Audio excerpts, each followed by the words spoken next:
बच्चों CBSE board में 5 marks वाला क्वेश्चन जो पूछा जाता है कुछ इस तरह से होता है, जो मैक्सिमम टाइम देखते हैं कि क्वेश्चन आता रहता है इस तरह से।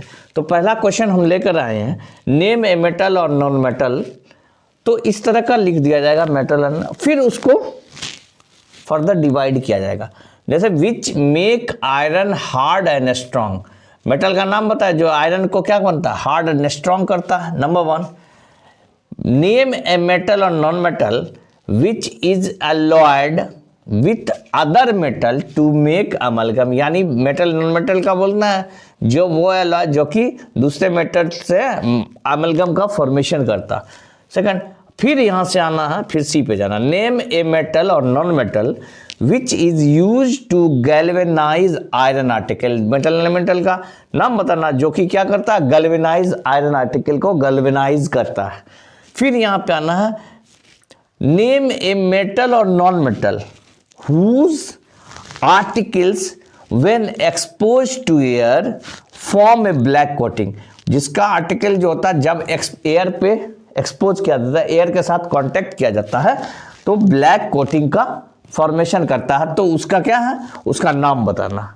तो ये एक सेट में क्वेश्चन हुआ 5 मार्क्स का। फिर दूसरे तरह का कैसा पूछा जाता है इसके बारे में आना, अब मेटल ई, अब नाम वाला आ गया, नेम के साथ एक मेटल है जो ई है, इज स्टोर्ड अंदर केरोसिन, केरोसिन के अंदर में रखा गया। When a small piece of it is left open, जब हवा में इन एयर हवा में छोड़ दिया गया छोटे से स्मॉल पीस को, इट इज कैच फायर, आग पकड़ लेता है। When the product formed is dissolve in water, जब इसके प्रोडक्ट को, और जो प्रोडक्ट होता है इसको कहाँ मिलाया जाता है, पानी में मिलाया जाता है। It turns red litmus to blue. एक पूरा क्वेश्चन का ये बनाया। अब इसमें सेट बनाएगा, नेम दी मेटल ई, इस मेटल का नाम बताए जो इतना प्रोसेस किया, केरोसिन में रखा गया, जब उसके पीस को ओपन एयर में रखा गया तो वो क्या हो गया, फायर पकड़ लिया। तो अब जो प्रोडक्ट फॉर्म हुआ फायर पकड़ने के बाद उसको पानी में मिलाया गया, पानी में मिलाया गया तो क्या कर दिया गया, रेड लिटमस को ब्लू कर दिया गया। तो उसका नाम बताया, ये ई, नेम दी मेटल ई, नाम बताया। राइट दी केमिकल इक्वेशन, उसका केमिकल इक्वेशन लिखना है फॉर दी रिएक्शन, उस रिएक्शन का, when it is expose to air, जब हवा में एक्सपोज किया जला जाता, and when the product is dissolved in water, एक बार जब हवा में किया जाता है उसका नाम बतावे, दूसरे बार जब वो पानी में घुलाया जाता है तो उसका नाम बतावे। अब सी नंबर है इसमें, explain the process by which metal is obtain from its molten chloride, यानी मेटल का ही वो ये पार्ट है जिसमें कह रहा है कि मेटल जो है जिस प्रोसेस से ऑब्टेन होता है ना, उसमें इट्स मोल्टेन क्लोराइड यानी पिघले हुए क्लोराइड से, इसका एक्सप्लेन करना प्रोसेस को।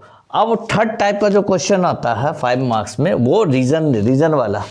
तो give reason, carbonate and sulphide are usually converted into oxide, यानी कार्बोनेट या सल्फाइड कन्वर्टेड हो जाता है ऑक्साइड में during the process of extraction of metal, metal को एक्सट्रैक्ट करने के लिए जो प्रोसेस किया जाता है उसमें कार्बोनेट और सल्फाइड यूजली कन्वर्टेड हो जाता है, कार्बोनेट सल्फाइड है ना, इनटू ऑक्साइड, ऑक्साइड में। तो ये क्वेश्चन आता है। अब इसका बी पार्ट पूछ सकता है, बी पार्ट में ionic compounds generally have high melting points, यानी जो आयनिक कंपाउंड होता है उसका जो है हाई मेल्टिंग पॉइंट क्यों होता है। अब थर्ड टाइप का, सी टाइप का जो क्वेश्चन होता है, hydrogen is not a metal, metal नहीं है hydrogen, but has been assigned a place in the reactivity services of metals, यानी क्या होता है, असाइन किया जाता है इसको, है ना, लेकिन इसको असाइन किया रिएक्टिविटी सीरीज में मेटल के रूप में। ऐसा क्यों, दी गैल्वान, अब the number, the galvanize iron article is protected against rusting even if zinc layer is broken. जब जिंक का लेयर ब्रोक हो जाता है तो आयरन के आर्टिकल्स में रस्टिंग है ना, तो आयरन प्रोटेक्ट, यानी the galvanize iron article is protected against rusting, rusting के अगेंस्ट है ना गैल्वेनाइज किया जाता है आयरन का आर्टिकल का, even if zinc layer is broken, जब जिंक का लेयर टूट जाता है तो ऐसा क्यों होता है। हमारा वीडियो अच्छा लगा हो तो चैनल को लाइक करें, सब्सक्राइब करें, ताकि हम आपके लिए, आपके बोर्ड 10th बोर्ड के लिए आगे हर तरह के जो इम्पोर्टेंट क्वेश्चन है इसको आपके एग्ज़ाम्स के पहले तक बता सकें। धन्यवाद।